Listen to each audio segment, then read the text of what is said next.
আসসালামু আলাইকুম। আজকে আমি খুব তাড়াতাড়ি এবং খুব সহজে ভুড়ি কিভাবে রান্না করা যায় তা আমি আপনাদের সাথে শেয়ার করব। তো অনেকে মনে করে ভুড়ি রান্না অনেক কষ্টের, আসলে কোনো কষ্টের না, ঝামেলা নেই।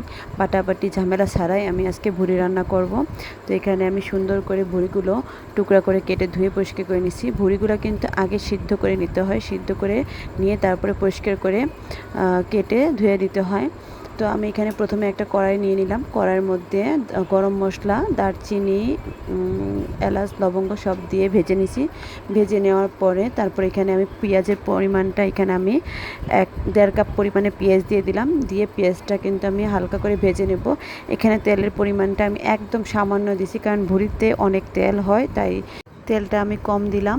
তো পেঁয়াজটা ভাজা হয়ে গেলে এখানে আমি আদা রসুন বাটা দিয়ে দিব 1.5 টেবিল চামচ। 1.5 টেবিল চামচ আদা রসুন বাটা দেওয়ার পরে আমি এটা পেঁয়াজের সাথে ভালো করে ভেজে নেব। ভেজে নেওয়ার পর এখানে পরিমাণ মতো পানি দিয়ে দিব।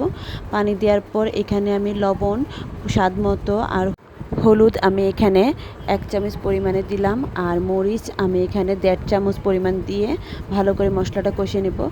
যখন আমরা ভুঁড়ি সিদ্ধ করি তখন ভুঁড়ির উপরে একটা তেলের আবরণ জমে, সেই তেলটা আমি উঠিয়ে রাখছিলাম আগে।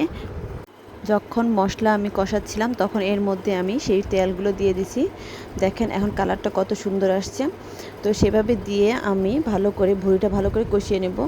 ভালো করে কষিয়ে নেওয়ার পর এখানে আমি সামান্য পরিমাণ পানি দিয়ে দিব আবার কষানোর জন্য। আমি কিন্তু এখানে একবার দেখিয়েছি পানির পরিমাণটা দিয়ে আমি এখানে কষিয়েছি। এখানে কিন্তু পানিটা শুকিয়ে যাওয়ার পর আমি আবার পানি দিয়ে ভুঁড়িটা ভালো করে সিদ্ধ করে নিয়েছি। তো সিদ্ধ হয়ে যাওয়ার পর এখানে আমি জিরার গুঁড়া দিয়ে দিলাম 1 টেবিল চামচ পরিমাণ। এখানে কিন্তু এই যে ঝোলটা দেখা যাচ্ছে সেটা কিন্তু থাকবে না, একদম শুকিয়ে ফেলবো আবার ভালো করে সিদ্ধ করার জন্য। তো আমি ঢাকনা দিয়ে ঢেকে দিলাম। ঢেকে যাওয়ার পরে পানিটা শুকিয়ে আসছে।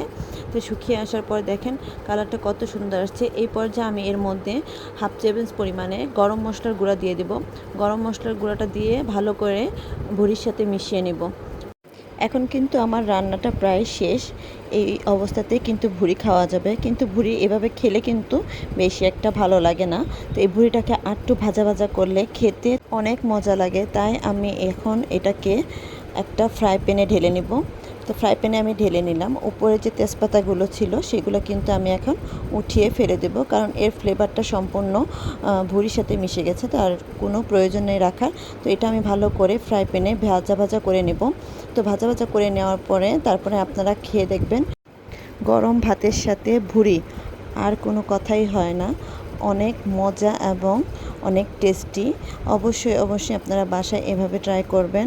আশা করি আমি যেভাবে রান্না করছি আপনারা যদি এভাবে রান্না করেন তাহলে কোনোটাই খেতে খারাপ লাগবে না, ভালোই লাগবে।